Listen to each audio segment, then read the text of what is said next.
Boa noite a todos, estou aqui novamente, Rafael Saraiva, para mais um vídeo dessa reflexão desta noite.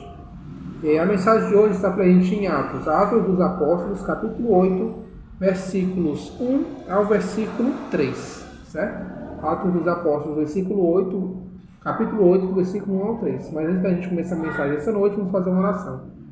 Amado Deus, amado Pai, obrigado, Senhor Deus, por mais uma oportunidade de pregar a Tua Palavra, que você possa, por favor, ficar conosco, Senhor Deus, de hoje em diante.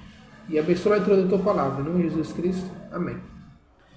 Atos capítulo 8, versículo 1 diz o seguinte: E Saulo estava ali consentido na morte de Estevão. Naquela ocasião, desencadeou-se grande perseguição contra a igreja em Jerusalém. Todos, exceto os apóstolos, foram dispersos pelas regiões da Judéia e de Samaria. Alguns homens piedosos sepultaram Estevão e fizeram por causa dele grande lamentação. Saulo, por sua vez, devastava a igreja, indo de casa em casa, arrastava homens e mulheres e os lançava na prisão.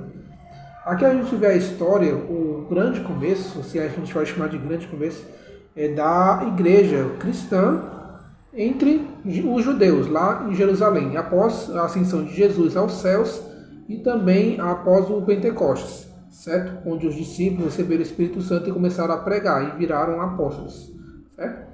Só que o começo da igreja cristã, que hoje a gente conhece como cristianismo, que existem várias outras igrejas, mas na época era só uma igreja, que era a igreja cristã, que era chamada de caminho, ela foi muito difícil. Por quê? Porque os judeus, eles odiavam a mensagem pregada sobre Jesus. Até hoje eles não aceitam, né, sobre Jesus. Mas eles odiavam falar sobre Jesus, sobre um tal Jesus que tinha ressuscitado, que os líderes tinham matado o Jesus, enfim. E eles perseguiam esses cristãos. E um dos principais nomes de perseguição dos perseguidores era Saulo. Quem é esse Saulo? Saulo era um homem que foi instruído pela lei dos judeus, era discípulo de um dos mais influentes líderes de Israel, que era Gamaliel. E Saulo, ele era, além de judeu, ele também tinha uma cidadania romana, ou seja, ele tinha tudo nas suas mãos. E ele odiava os cristãos. Mas esse mesmo Saulo, um pouco tempo depois, Cristo quis chamar ele para seu ministério, e através, por exemplo, de um problema físico que foi que Jesus colocou na frente dele naquele momento, que foi a cegueira, Saulo, ele viu que ele não tinha poder nenhum e que ele estava perseguindo, estava do lado contrário, estava tentando lutar contra Deus e perdeu. Saulo depois se tornou Paulo, que hoje a gente conhece, Paulo de Tarso, mas na época era Saulo de Tarso, o grande perseguidor da igreja.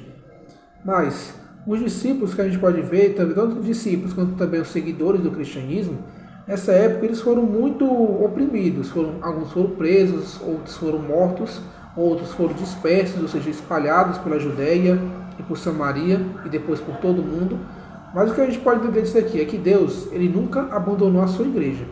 E outra coisa, Deus, ele pode usar até o pior inimigo que existe entre o mundo para se tornar o seu grande servo. Foi no caso de Saulo. Saulo, ele era um homem que ninguém imaginava que ele poderia se tornar a própria coisa que ele perseguia. Saulo, que odiava os cristãos, se tornou um cristão.